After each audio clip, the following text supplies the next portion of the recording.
Hello everyone, this is Cobalt. This is the next video in my character analysis series for Brawlhalla. Stick around till the end to hear about entering the giveaway to win community colors, emotes, weapon skins, sidekicks, avatars, or even the battle pass, and voting for the next legends. And if you want to skip all this and get straight into the information, there's a timestamp in the description, and don't forget to subscribe so you can keep up with the release of your favorite legend.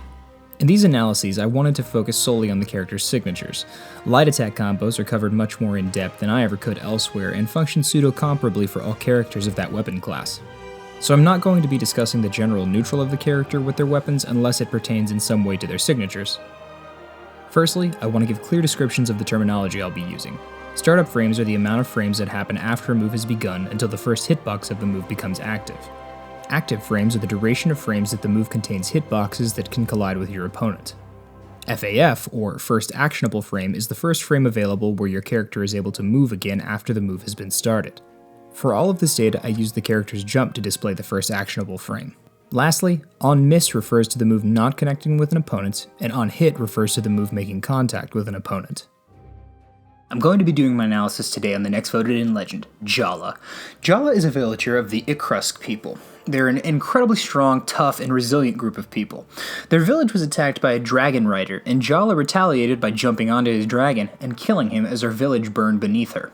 She beat kings, defeated Zul in one-on-one combat, beat Sidra in a drinking contest, and defeated Azoth and his army in battle. Also, her Finn crossover skin is sick. Jhala's weapons are sword and axe. She's seen a decent amount of competitive results since her addition to the game. She hits like a truck with both of her weapons dealing an incredibly high amount of damage. She has 7 attack, 7 dexterity, 3 defense, and 5 speed. This is an okay stat spread, but man, that defense being as low as it is certainly does her no favors. She can knock out incredibly early thanks to her weapon combination, and both axe and sword are solid in the metagame, with axe buffs a while back helping her significantly in usage. Additionally, thanks to her high dexterity, this offers her some unique true combos that are incredibly effective.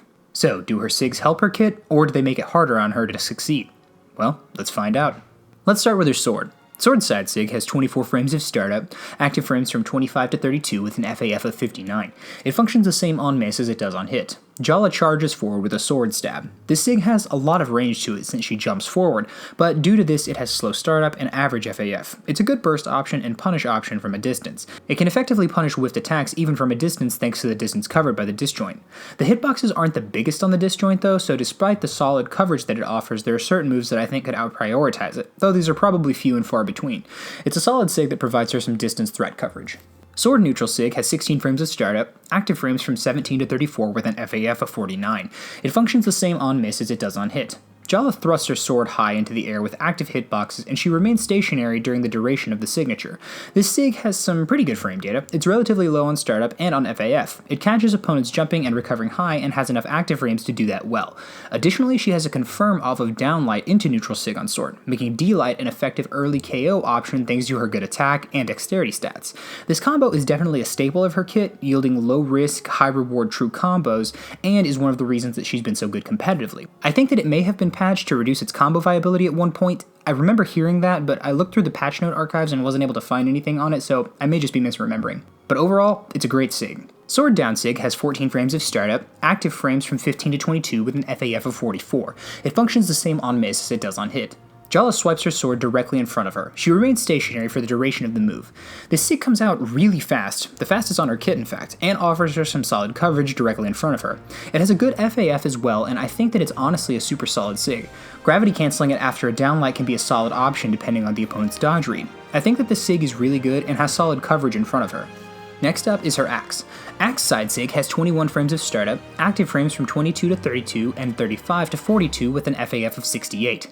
It functions the same on miss as it does on hit. Jhala charges forward with active hitboxes followed by a hefty axe swing. The frame data on this move is a little lackluster, and the hitboxes on the traveling animation aren't the biggest, being able to be out-prioritized by most downlights, so you have about a half a second of the initial hit of the move that can be beaten out by moves with better frame data. It has a lot of power, but a fair bit of in-lag. I'd stick to using this one as a punish option thanks to its frame data and lengthy duration despite its travel distance. Axe neutral SIG has 17 frames of startup, active frames from 18 to 24 and 32 to 41 with an FAF of 64. It functions the same on miss as it does on hit. In this SIG, Jhala basically just performs downlight and then sidelight in a single move on axe. It's an upward swing from the axe followed by an airborne side swing with a small frame gap in between. This move hits higher than Downlight though, and catches jumping opponents and those recovering high.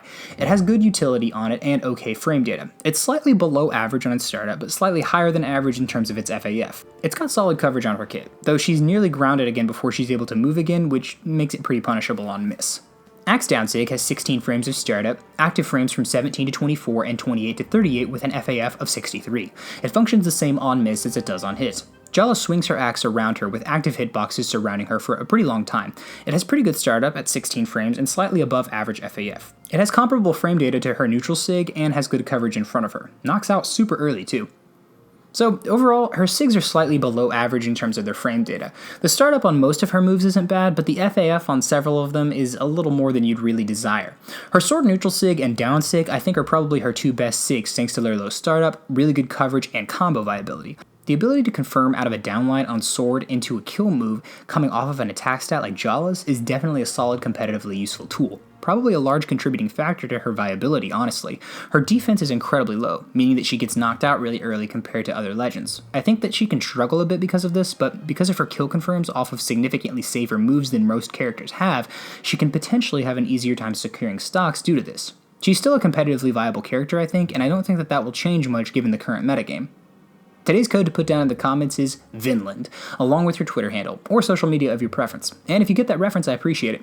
I'll be streaming on Twitch after this video goes live, so feel free to come say hello. The link to my channel will be linked in the description below. Tune in tomorrow for coverage on the highest voted legend from this week. Comment to vote for next week's 5 legends. I'll be continuing this once a day, Monday through Friday, over the next 10 weeks until all 50 legends are covered. So thanks for joining me on this ride.